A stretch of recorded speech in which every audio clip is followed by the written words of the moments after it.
Assalamualaikum warahmatullahi wabarakatuh.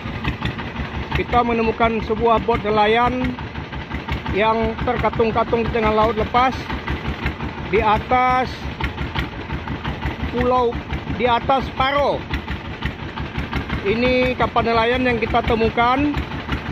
Ternyata orang sudah tidak ada di dalamnya, sementara mesinnya masih hidup. Kemudian kita mendapatkan ada beberapa ekor ikan di atasnya. Kapal dalam keadaan hidup.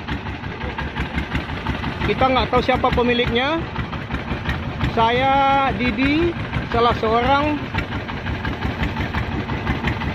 anggota PMI Kota Banda Aceh yang sedang memancing di tengah laut, melihat keadaan kapal terombang ambing, lalu memberanikan diri untuk naik ke atas bot karena bot terus berputar-putar tanpa berhenti. Kita nggak tahu pemiliknya di mana dan kapan kejadiannya.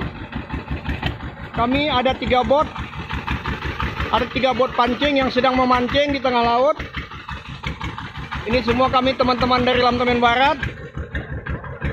Ada 2 bot lagi yang mendampingi bot ini. Sekarang posisi saya di tengah-tengah bot yang kami temukan.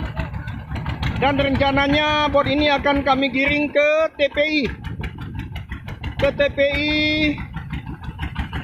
Long. Demikian informasi yang dapat kami sampaikan. Nah, mesinnya sudah mati. Ini dikarenakan bahan bakar sudah habis. Mudah-mudahan ada pemilik yang bisa melaporkan kejadian ini ke polsek yang terdekat, ataupun ada keluarga yang merasa kehilangan keluarganya. Ini bot kami temukan di atas Pulau Paro di Limbo Pulau Rusa di daerah Long.